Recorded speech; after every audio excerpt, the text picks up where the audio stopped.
Hello viewers, आज के video में हम कर रहे हैं कक्षा 9वीं हिंदी रेमेडियल बुक का सॉल्यूशन। और ये आपकी बुक के पेज नंबर 69, 70 और 71 के जो प्रश्न दे रखे हैं उनका हल कर रहे हैं। और इसके पहले के प्रश्नों को हम पहले ही हल कर चुके हैं। यदि आपने नहीं देखा तो चैनल के प्लेलिस्ट पर देख लीजिए। इसके साथ ही 9वीं की अर्धवार्षिक और वार्षिक परीक्षा की तैयारी भी चैनल पर शुरू हो गई है। तो यहाँ पर यह काव्य बोध के प्रश्न है और एक वाक्य में उत्तर दीजिए और इसके बाद सत्य असत्य वाले प्रश्न हम करेंगे।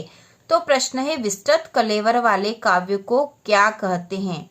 तो इसका उत्तर होगा, विस्तृत कलेवर वाले काव्य को महाकाव्य कहते हैं। तो इसका उत्तर होगा, विस्तृत कलेवर वाले काव्य को महाकाव्य कहते हैं। इसके बाद है, प्रबंध काव्य के भेदों के नाम लिखिए। तो प्रबंध काव्य के भेद के नाम लिखने हैं। तो इसका पहला जो भेद है वो हो जाएगा महाकाव्य,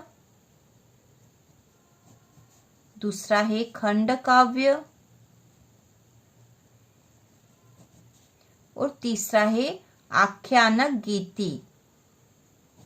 आख्यानक गीतिका। तो ये प्रबंध काव्य के भेद हमने लिख दिए हैं। इसके बाद तीसरा है रसात्मक वाक्यम, अर्थात रसयुक्त वाक्य क्या कहलाता है? तो इसका उत्तर होगा, रसयुक्त वाक्य, रसयुक्त वाक्य काव्य कहलाता है। काव्य कहलाता है।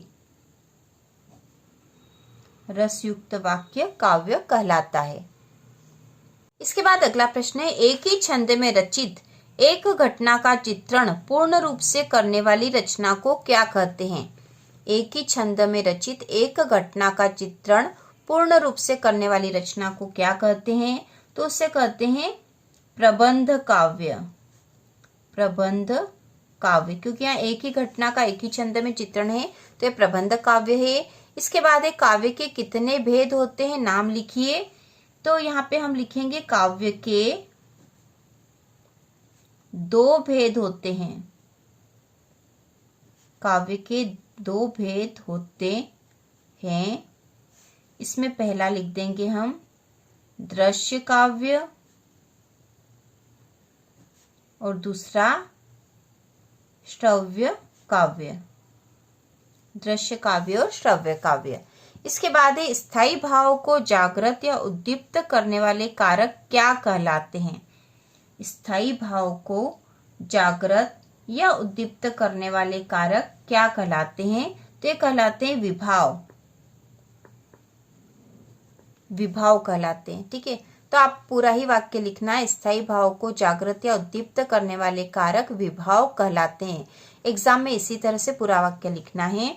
इसके बाद है, जिस काव्य का आनंद पढ़कर या सुनकर लिया जाता उसे क्या कहते हैं? तो जिस काव्य का आनंद पढ़कर या सुनकर लिया जाएगा उसे श्रव्य काव्य कहेंगे। श्रव्य काव्य। इसके बाद अगला है, कविता के शाब्दिक अनुशासन का नाम क्या है? तो कविता के शाब्दिक अनुशासन का नाम छंद है। छंद। इसके बाद है, दोहा के प्रथम चरण में कितनी मात्राएं होती है? तो इसका उत्तर लिखेंगे, दोहा के प्रथम चरण में, दोहा के प्रथम चरण में 13 मात्राएं होती है। 13 मात्राएं होती है। ठीक है, दोहा के पहले और तीसरे चरण में 13 मात्राएं होती है और दूसरे और चौथे चरण में 11 मात्राएं होती है। इसके बाद है, जहां काव्य का आधार शब्द होते हैं वहां कौन सा अलंकार होता है? तो वहां पे होगा शब्दालंकार। शब्दालंकार। ठीक है, जहां काव्य का आधार शब्द होते हैं वहां शब्दालंकार होता है। ये पूरा ही वाक्य उत्तर में लिखना है। इसके बाद है, बालू के सांपों में कौन सा अलंकार है?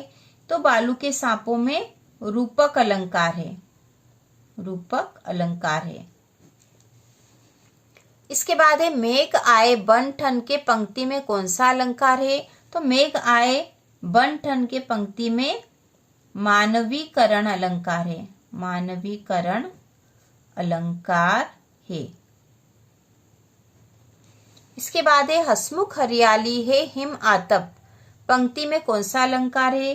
तो यहाँ पर अनुप्रास अलंकार है, अनुप्रास अलंकार है।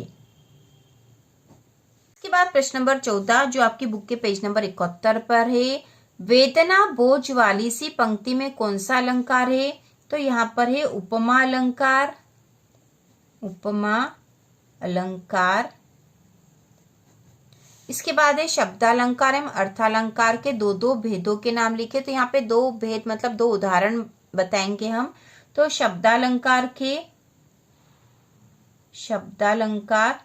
के दो उदाहरण और अर्थालंकार के उदाहरण मतलब उनके प्रकार हम बताएंगे। अर्थालंकार के दो प्रकार, तो शब्दालंकार में हम लिख देंगे अनुप्रास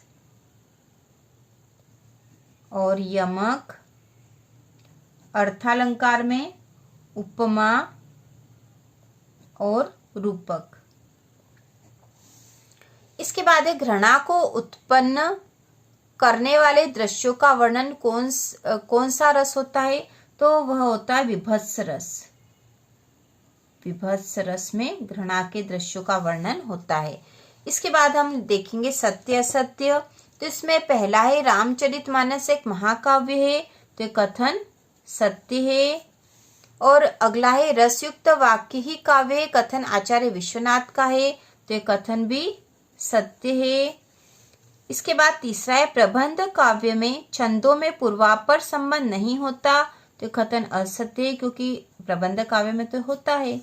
इसके बाद है मात्रिक छंद में मात्राओं की गणना की जाती है, तो यह कथन सत्य है। पांचवा है मुक्तक काव्य का प्रत्येक छंद अपने आप में स्वतंत्र और पूर्ण होता है, यह कथन भी सत्य है। छठा है महाकाव्य में एक ही सर्ग होता है, तो कथन असत्य है। इसके बाद एक खंड काव्य की कथा वस्तु विस्तृत होती है, तो यह कथन असत्य है क्योंकि महाकाव्य की कथा वस्तु विस्तृत होती है। अगला है खंड काव्य में अनेक सर्ग होते हैं, तो यह कथन असत्य है। नौवा है अलंकारों का अनावश्यक प्रयोग कविता के सौंदर्य को कम करता है, तो यह कथन सत्य है। 10वां है जिसके कारण मन में भाव जागृत होते हैं उसे आलंबन कहते हैं, तो कथन असत्य है। अगला है छंद को पढ़ने का प्रवाह लय गति कहलाता है, तो कथन सत्य है। और इसके बाद 12वां है छंद में अंतिम वर्णों की आवृत्ति तुक कहलाती है, तो कथन सत्य है। अगला है संकट सागर में रूपक अलंकार है, तो यह कथन सत्य है।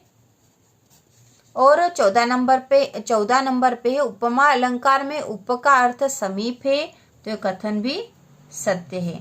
तो इस प्रकार से हमने पेज नंबर 71 के सत्य असत्य और इसके पहले हमने एक वाक्य वाले उत्तर भी कर लिए हैं। और इसके आगे के जो प्रश्न हैं उनको सॉल्यूशन हम अगले वीडियो में करेंगे। तो इसी प्रकार के और वीडियो देखने के लिए कक्षा 9वीं की संपूर्ण तैयारी के लिए चैनल को सब्सक्राइब कीजिए।